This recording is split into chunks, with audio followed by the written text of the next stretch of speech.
You're at the Coaching Inn, 3D Coaching's virtual pub, where we enjoy conversations with people who are engaged in the world of coaching.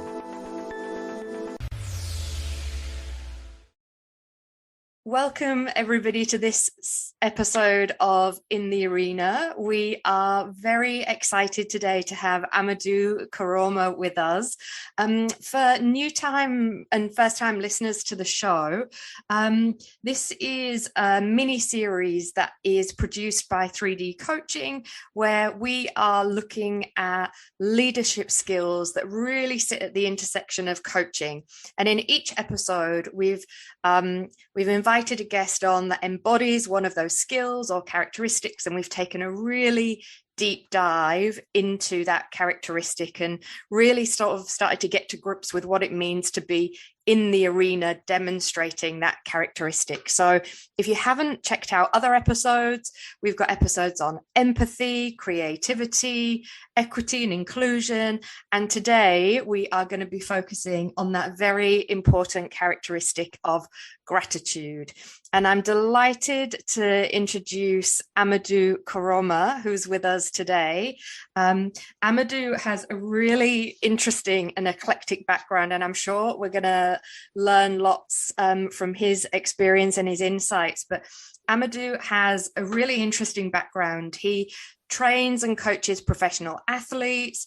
He's a personal trainer and coaches well, I guess you specialize, Amadu, more in execs and busy CEOs and people who've got busy and stressful lives. And that's part of your coaching sort of philosophy and training philosophy. And I'm sure we'll dig into that. And Amadu's also on the board of a not-for-profit Womble that engages with young people and has got a really interesting background moving from Sierra Leone to Tasmania and then to Melbourne. So lots of insights from all of that experience. Amadu, just tell us a little bit about yourself and how all of those things kind of connect and make sense for you. Firstly, thank you for having me on board. For me, it's an absolutely grateful opportunity to be part of this collective consciousness community. My life at this present moment has been lots of ups and downs. My life at this present moment has come with a lot of ups and downs, but through those moments, there's always something to be grateful for, and throughout my life, I've gone through setbacks that have led me backwards. I've gone through triumphs that have led me forwards, but at the end of the day, I'm very thankful that all those experiences has made me who I am today in the present moment, to be able to give my wisdom to everyone out there that is listening. Well, we're very grateful to have you. And one of the things I didn't mention in your intro, Amadu, which is another kind of interesting kind of lens and perspective on your life and your work, I'm sure, is the role of your cultural background from Sierra Leone. And your dad is running in the political campaign over there. So tell us a little bit about that. Yeah, absolutely. So my father is a lot of things. Firstly, he's is a man of service, someone that's willing to give his heart, basically give his soul to make sure everyone in life succeeds, everyone wins, because the highest human act is to empower each other. So if there's one thing I can tell you about my father, he wants to empower everyone to succeed. So he's now a candidate to potentially become a president of Sierra Leone. The election is in 2023. So it's been an 8-year process, to get there. And I've been part of that collective process for the past 8 years, a lot of sacrifices in my personal life. But at the end of the day, if my father is to be president, the whole country wins. We all win, because we're looking for a better present and future ahead for the next generation of young people. What an eclectic mix of things you're involved with, Amadu. Just tell us a little bit about how gratitude features in all of those different aspects of your professional life, firstly. Thanks for asking this great question, Kirsty. There is a saying quote by someone called David Steindl-Rast. So he's a monk. Everything he speaks about is about gratitude. And if there's one thing I will start this conversation is this: we can't be grateful of everything, But in every given moment of life, there is something to be grateful for. In the midst of suffering, brings a lot of sadness, a lot of setbacks. By changing your perspective on looking at that, you can cultivate a mindset of gratitude, which gives you a bit more inner peace, which gives you a bit more freedom, which gives you a bit more mental clarity to take the next step in life, to be more hopeful.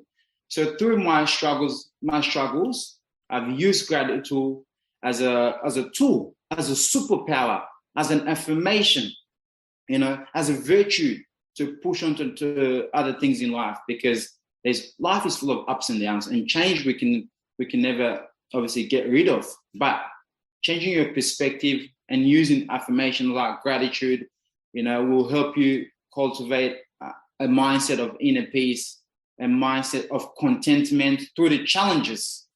So this is how gratitude has helped me. I've used it as a superpower to navigate through life, through the ups and downs, because this is what life is about. It's not always supposed to be smooth ride. A lot of stumbles along the way. But gratitude is the highest of all virtues. And I'm at the stage whereby, 2 weeks ago, I said to my sister, I feel like I'm the richest person in the world, because gratitude has got me to a spiritual realm, a different world, whereby I feel like I'm supernatural, I'm untouchable.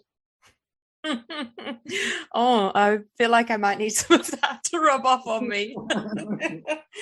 Just one of the things you just said there, and it really resonated with me from a coaching perspective, Amadu, is that, for those of you for listeners that have read Claire's book on transforming conversations, one of the things that we really think about as an opportunity within coaching is to have really positive, future-focused conversations that are hopeful. And, you've mentioned the kind of ups and downs of life, Amadu, but it feels to me like we need that probably more than ever before at the moment, with the various kind of things that are happening in the world. So just tell us a little bit about what practicing gratitude really looks and feels like on a daily basis for you. Thanks, Kristie. Firstly, quote by John F. Kennedy, may his soul rest in peace. People that have given us wisdom through their words. It's one thing to express gratitude with words, but it's another thing to live gratitude through action. A lot of people say they're grateful, but are you living gratitude through action? Putting into a daily conscious practice. It is energy, it is time, but it's a different world that will give you more joy and happiness. In my daily life of gratitude application, I wake up, I say to myself, I'm grateful to the spiritual being. It can be God, or it can be anything. It can be a sense of hope. There's someone there that's looking down upon you. So first thing I say to myself, I'm grateful, I'm alive. I woke up first and foremost. I woke up in this day, meaning that I'm going to harvest the day, use every opportunity possible to make myself proud, to make every human being I come across joyful, happy, and a random act of kindness, just saying hello, just saying, how are you, a random smile. These are all part of the services of gratitude, because you're living it through action. You're not just walking past someone without saying anything. Yes, there's going to be certain people who are going to navigate through that and not give you any attention at all. That's okay. You've sent the universe, the energy to the world, to the universe, So that's one part of it, connecting with human beings. The other daily practice is active meditation, walking meditation. I meditate 2 to 3 hours a day. I make time gaps within my daily life schedule for this, because it's something that gives me joy and happiness.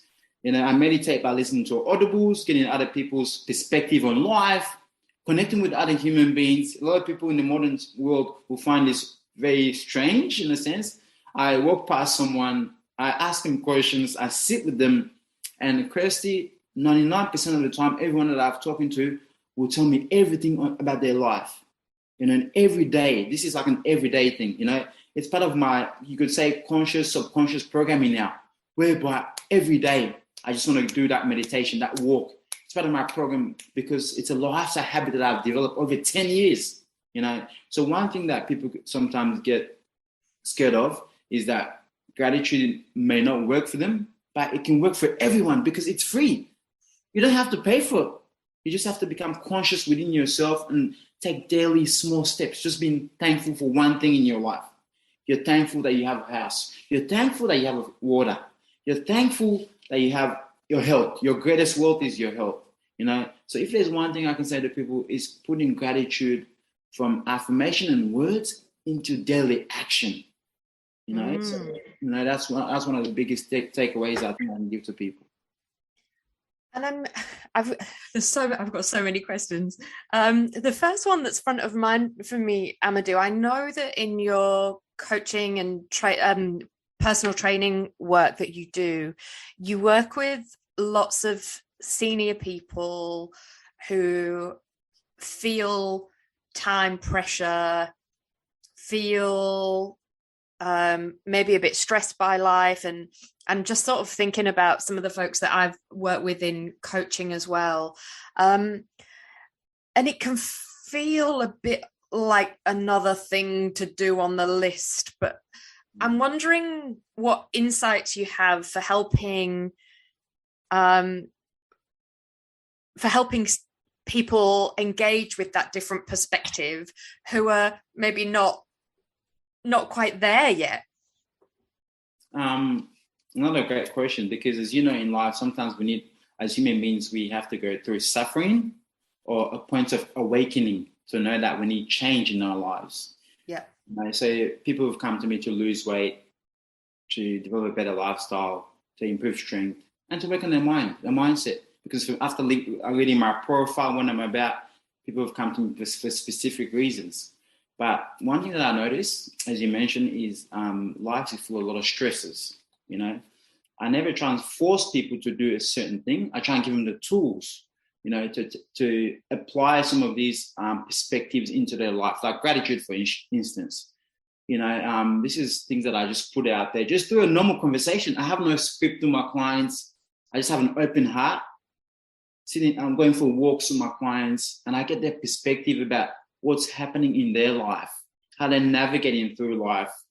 From there, I get to understand their behavior patterns. It's one thing to obviously for people to open up to you, but people have to be able to be comfortable. Creating a sense of safety is one of the most important things in an environment. Because if people aren't comfortable, you can't give them the tools, because they'll go through one ear or come through the other ear. Yeah, but it's hard to explain, Kristie, but I think my energies, a lot of my clients have told me this, they just feel at peace when they're around me. And straight away, whatever I say, 99% of the time, they'll put it into their daily conscious habits, And 2 weeks later, I'll get a feedback. I'm feeling better already.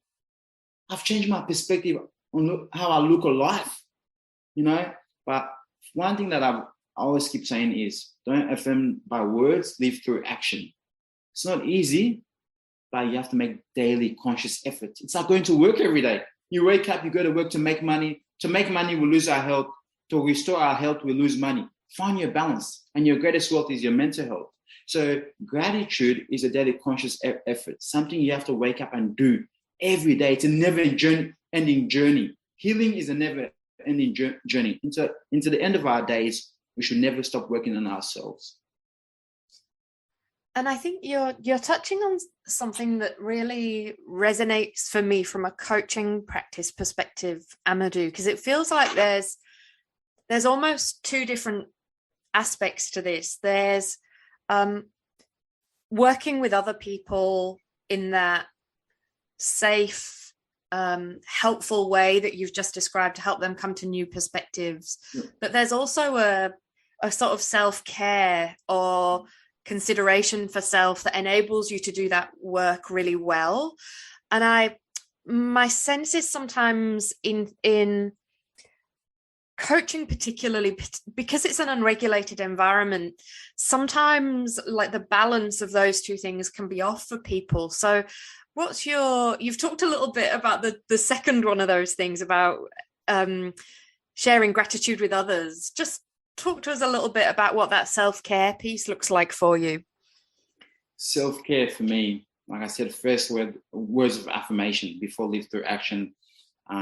Firstly, you have to love yourself. They say you have to care for yourself and love yourself before you can pass that on. If you're not looking after yourself, how can you give your energies to the world? It means you're faking it. Self-care for me, eating healthy, drinking water every day, 2 to 3 liters of water every day, exercising mindfully every day, going for my active meditation walks every day, connecting with other human beings every day, sitting with nature, the environment every day, sending a random message to someone that I knew 5 years ago, a random act of kindness. There's something called 7 dimensions of well-being, Kristie. And when you focus on these 7 dimensions, it gives you a sense of self-care within yourself and also for the environment. And then that leads to other people. People can feed through that. So on the takeaways that I've prepared, I share links to the 7 dimensions of well-being. I think it's the greatest takeaway: social, mental, intellectual, environmental health, spiritual. And I've always, for my self-care, I've always focused on these 7 dimensions of well-being because I try and cultivate each one. I'm not trying to be perfect, but I try and cultivate each one, which has led me to where I am today.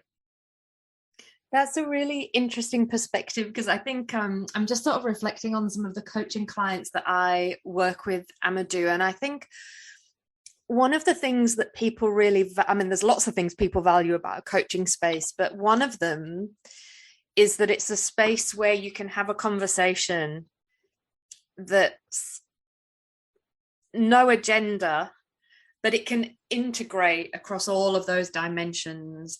So at work, the conversations you have are probably just about one of those dimensions, whereas an open, a coaching conversation, particularly if it's an external coach to your organization, creates space for you to integrate those things and think about how situations, circumstances are impacting your life, your well-being, the way that you're looking and thinking about the world, the way you're experiencing the world. And so I think there's something really interesting about that integration piece. Definitely agree with you on that. Yeah.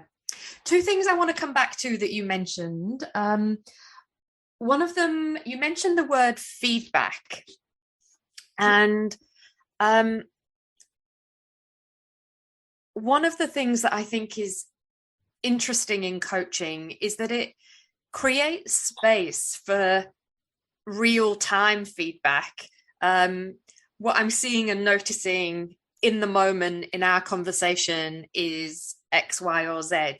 And that can just help bring some clarity or some new perspective or help someone create new meaning in their thinking. Tell me a little bit about how you integrate your kind of really hopeful, positive philosophy and this idea of gratitude into feedback. It can feel tricky to give good feedback, I guess. Absolutely.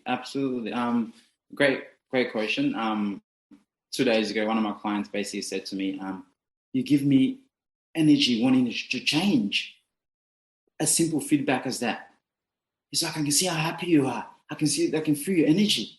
It's like, I want to get to that place. And this is someone that suffered from a lot of mental stress. Yep. A lot of other mental issues. But, for me, that gave me more joy to be there for that individual, to give more resources. Yep. Because like I said, again, the highest human act is to empower each other. I give you something, you give me something in return. It can be feedback.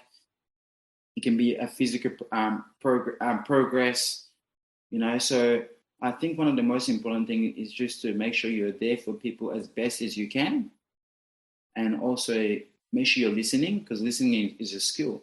People will tell you things, but make sure you're processing it, and then watch your words that you use to give that report back is so powerful. To make sure it's not navigating people away, but by leading them through the path of transformation. So feedback is something that I get constantly from my clients. I ask them, how was this when you tried this? How did you feel? What are the emotions behind that? You know, what are you going to do next? After one step, what are you going to do next? And what about those, it's great that you're getting lots of feedback from clients, but what about those clients you need to give feedback to who are finding it trickier? Yep. Finding it trickier? Well, as you know, in life is full of a lot of other dimensions. Family, work, social, environmental. We are product of our environment, basically. So in my understanding, I always know that people are going through things for them to be fully aware, to fully become alive within that dimension. Meaning the dimension is obviously in health, they want to lose weight, they want to improve themselves. But in other aspects of their life, there's challenges, work stress, there's a lot of other challenges. So it's hard sometimes for people to go through a complete transformation in all dimensions if other parts of their life is clogged up with things.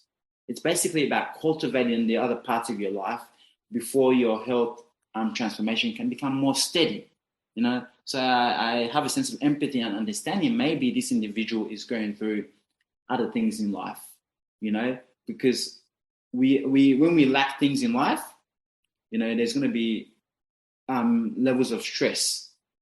But when things are a bit more cultivated in between, then we can give attention to everything: our health, our social, our family, our environment, you know. So there are obviously clients, you know, that obviously struggle with certain things.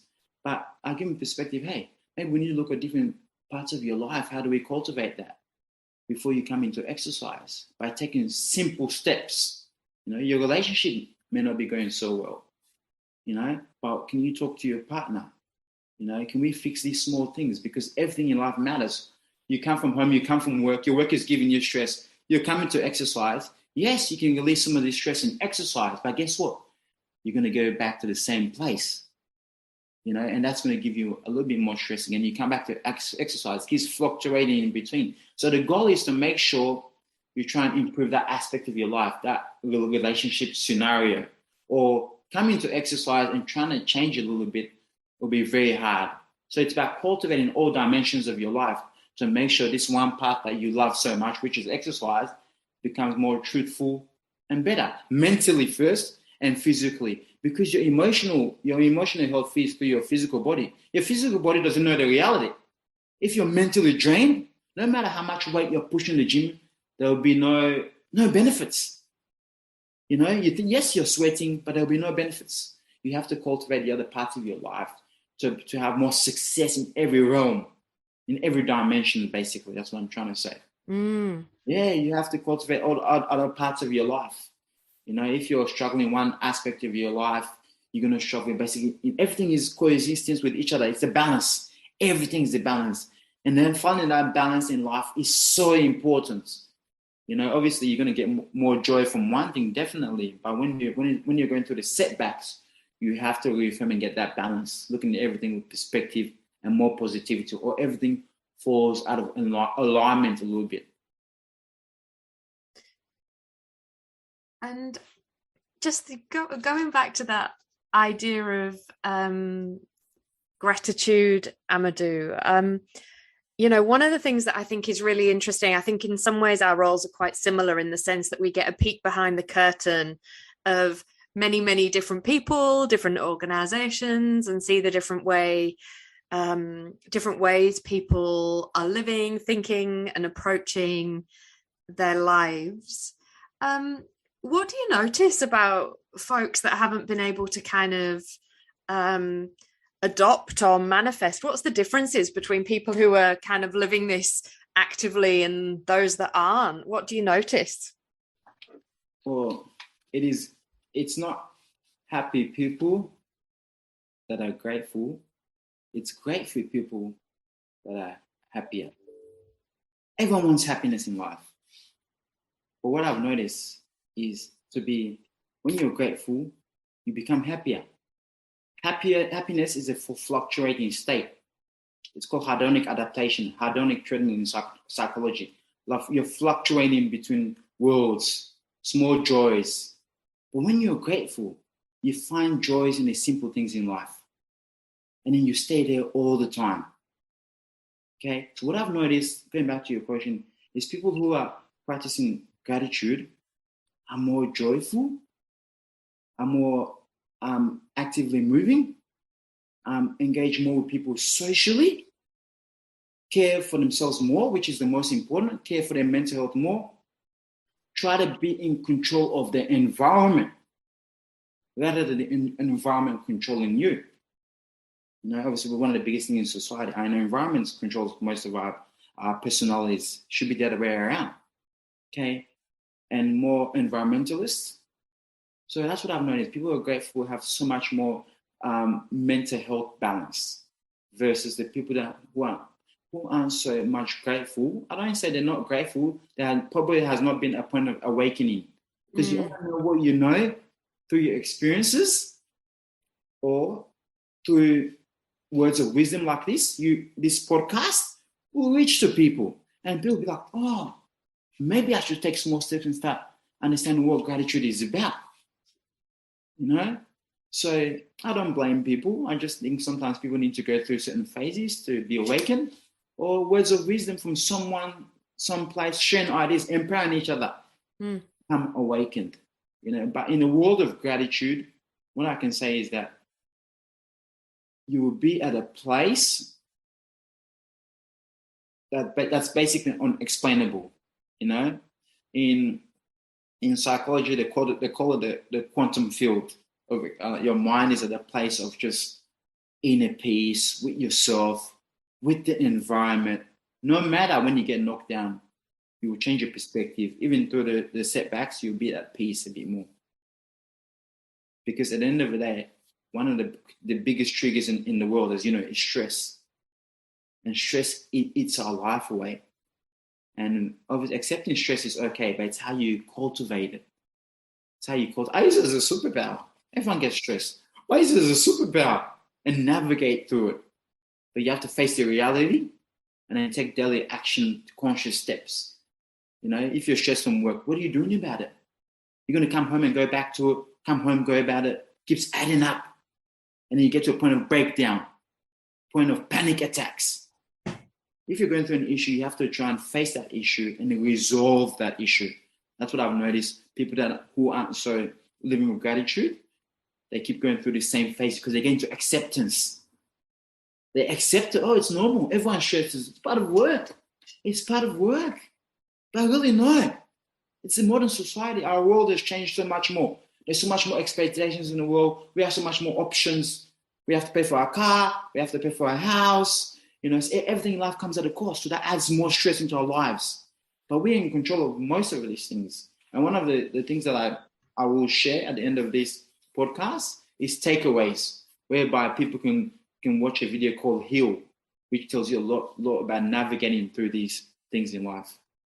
I think what you're touching on, Amadu, is one of the reasons that coaching as a profession actually is growing and increasing, because people need the space and the time to think carefully and intentionally and deliberately about these things, because there's many distractions in life, and it can feel like, it was certainly for me, I felt that life is controlling me rather than I'm in control of my life from time to time. And so I think these spaces that you're describing, where you can have those safe, reflective conversations in an integrated way that are positive and future focused, cuts really to the heart of why coaching is such a valuable and useful tool for people to engage in. There are two things I just want to touch on.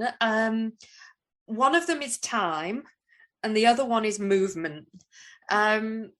So let's start with movement first, and then we'll finish on time, and then we'll land with some of your recommendations. But for those who are regular listeners to the 3D podcast, I'm sure you will have heard Claire and possibly me talk about the importance of movement in coaching. And And of course, we think about coaching a little differently, Amadu, than that kind of fitness coaching that you're engaging with. But for me, what I think is interesting about your work particularly is that there's a blurry edge between the kind of technical coaching that you're doing to get people to understand how to use their bodies and equipment and those sorts of things, and the mindset coaching and the way you integrate them, I think, is interesting. But from a movement perspective, Claire and the folks at 3D and I've been really interested in the power of movement and how that can create space for people to see themselves and see their world and come to new insights about their life and circumstances in a fresh, new way, whether it's stand over here, you're doing nothing, stand over there, you've taken all of the actions. Tell me how both of those experiences feel and what feels right, and how does that feel in your body. From your perspective, how important is the actual physical movement of the body? And I sort of mean going beyond the obvious of the health benefits. Movement. Another great question. So, movement is change. Movement is perspective, and then which each movement comes with new challenges, and all of these challenges are mental. Mental, as in it's a belief system. I say do one thing, the mind processes it to the physical body, and it does it. But the power of movement takes you out of your comfort zone. There's a comfort zone, but we have to breach those comfort zones. Okay, so challenging people to do a particular type of physical exercise, which is a comfort zone for most people, a simple one. But when you change that type of movement, the brain processes it and it becomes an uncomfortable state. Sometimes a client may not want to do it, but you're doing it for a purpose to test their character, to help them evolve. Yes, it's just a movement, but behind every movement, I personally think sometimes there is something to be learned, because you have to push through those mental barriers of, I don't want to do this, but one thing, I have to do it to get to where I need to get to. I have to do it because my trainer says I have to do it. But behind all that, it adds value to your life. And at the end of the day, you've done it. It's joyful. It's success. So I think integration movement in exercise mentally and physically is a very powerful way to create change. And my sense is, Amadu, my experience, and I'm this is backed up in research as well. I like this idea that you've brought to us around being outside of your comfort zone, because we know, don't we, that making this scale up now, but if a scale of 1 to 10 exists and 1 is right in your comfort zone and 10 is I'm sinking, I'm in at the deep end, I'm over my head, and 5 is something in the middle, people probably do their best work and best thinking at maybe 6 or 7, just outside of the that zone of comfort that creates space for new opportunity and new possibility. And I think that's a really helpful reminder from a coaching practice perspective, like a check-in with ourselves. Where are we? Are we in the comfort zone, or are we pushing just outside? Of course, we don't want to add stress to our clients, but there is just that healthy bit of tension that we want in our conversations and in our work with people. And movement might be one of the ways of cultivating and creating that with clients, perhaps. Absolutely. And as you know, people want to know what they know, but without experiencing it, their comfort zone is telling them mentally to stay there. But when you push them a little bit, next time they know they can do it, because they're like, wow, I just experienced something new. Why don't I take another step? Yeah. And the acknowledgement that they did, that something happened is important, isn't it? That feedback loop we talked about earlier.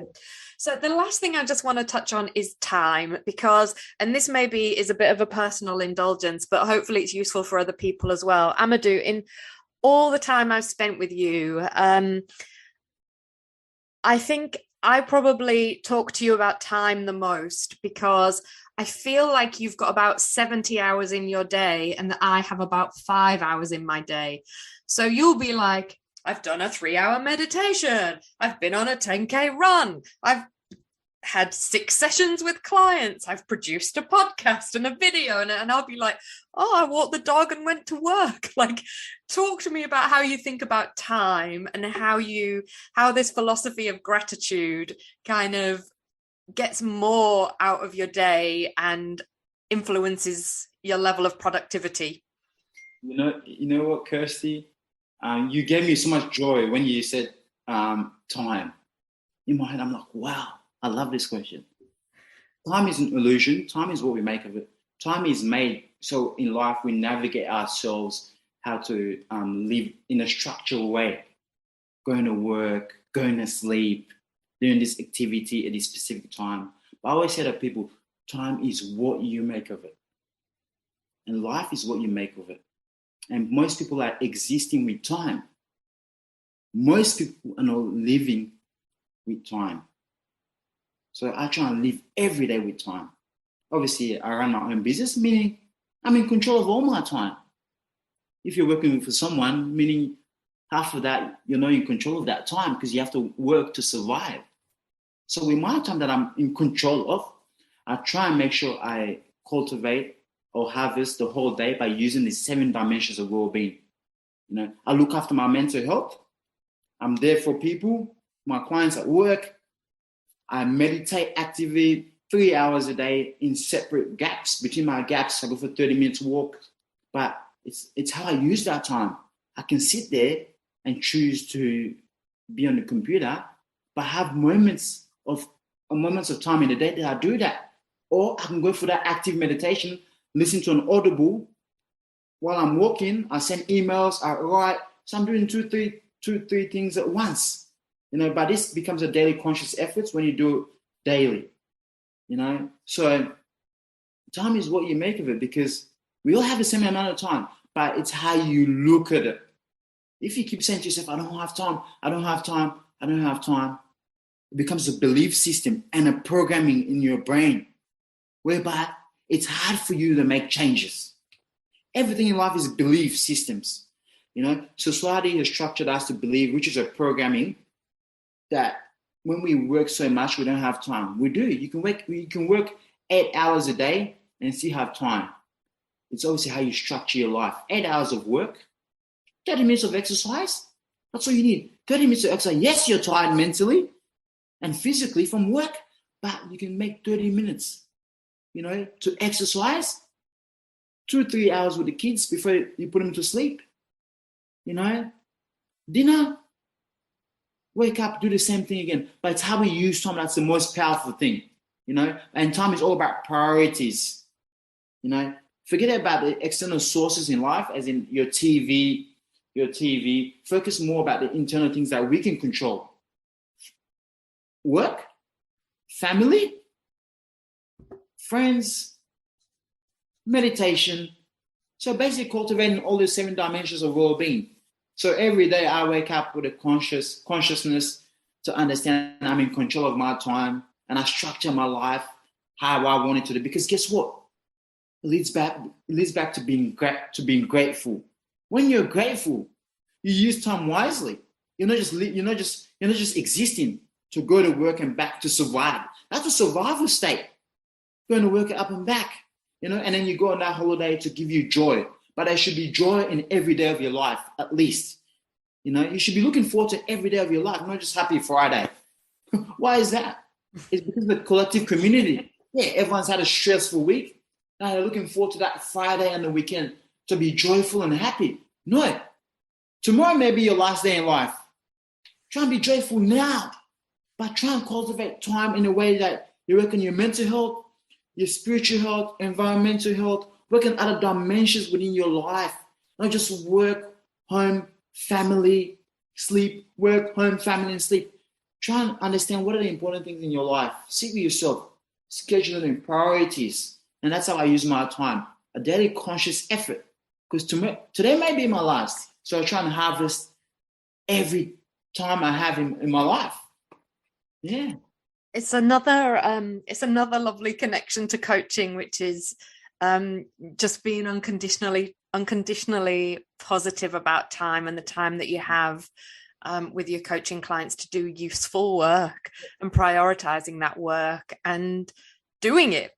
Doing it. That is it. And that's something else. Sorry to cut you short, Kirsty. No. I make time for my clients between my sessions. I'm not chasing $1. I make 15 minutes consciously my whole life. People say, "Oh, so wasting your time." But it gives me joy. Spending 30 minutes with my clients. It enriches my life. Spending 15 minutes, leaving gaps in between. That's my joys in life, being of service for people. Stop wasting your time. But this time is what I make of it. And it gives me joy to be there for people. Even after their sessions. I'm spending 1 hour each day with people. You've already given us so much to think about, and one of those things for me is that perhaps I need to stop watching so much Love Island, but that's okay. It's all part of the balance system. It's okay. Nothing wrong with that. I watch cartoons. I love Disney. Around 9 p.m. I watch it, then I read a little bit and sleep.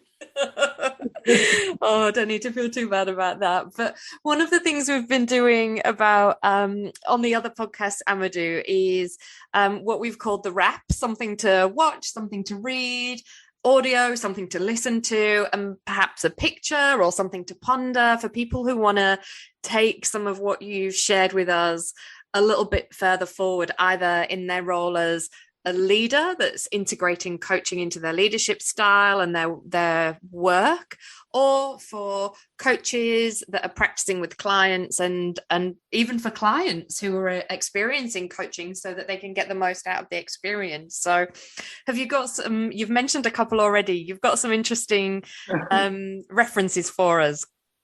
I'm so happy to be sharing this with you. Obviously, I'll send you the links. I have things people can watch. I have things people can listen to and read, and one of them is my another basic writing about how I live my life. It's called Leading Towards Gratitude, and on that I basically talk about cultivating the 7 dimensions of well-being. People can read that, and I have 2-3 audibles people can listen to, and then I have ways people can act, and I'll give you quick examples. Journaling, exercise, walking meditation, random act of kindness, send an all message to a friend, someone that you haven't spoken to in a long time. So, and then also I have pages people can follow. But all this goes back to gratitude, live through action. Yeah. We're applying these things. Words are one thing, but we put it into application. So I'll send you the links and you can attach it. Perfect. Well, we'll put all of those lovely links in the show notes for people to access and have a browse and hopefully pull out, go deeper, explore some of these themes in a way that works for you. So I just want to say thank you so much for your time, Amadu. You've given us so much, and I think there's some real wisdom and some insight here that, whatever walk of life you're in, whether you're coaching, whether you're a leader, there's some interesting challenges and perspectives for us to think about. And certainly the one that I'm taking away is that test to myself. Am I experiencing just outside of the comfort zone enough? And am I doing that enough with my clients? So that's something that's very practical and real for me. So maybe to just model gratitude, I'll say thank you so much on behalf of 3D and on behalf of our listeners and of myself for giving so much of yourself, your enthusiasm, your time, and what you've been learning along the way, Amadu. It's very much appreciated, and I'm sure listeners will feel the same. For those of you that are regular listeners, there are more episodes of In the Arena that you can connect with. And we will, of course, share all of Amadu's links and sources in the show notes, as well as his tag so that you can connect with Amadu if that's helpful or useful for you. And there are other episodes of In the Arena that you can explore that really delve into one of these leadership qualities. And for those of you that are looking forward to Claire being back. She's currently on her sabbatical, walking the Camino, and you'll be able to follow her progress on her Facebook page. And for those of you that want to support that work financially, there is a Just Giving set up, so you'll be able to connect and help Claire raise funds for MND. And those of you that have known Claire a long time will know that that's a cause really close to her heart. So we thank you for listening, and wish you gratitude for the week ahead, and send all of the positive vibes from this podcast into life. And Amadu's got his arms in the air and is all smiles. So we'll leave it there and say thank you, and we'll catch you next time. Thank you. If you've enjoyed what you've heard today, we'd love you to share the podcast with a friend or leave a comment on social media. And if you'd like to become a regular at the Coaching Inn, you can subscribe on Podbean and all major podcast channels. We look forward to welcoming you next time. You've been listening to The Coaching Inn, 3D Coaching's virtual pub. For more information, check out 3dcoaching.com.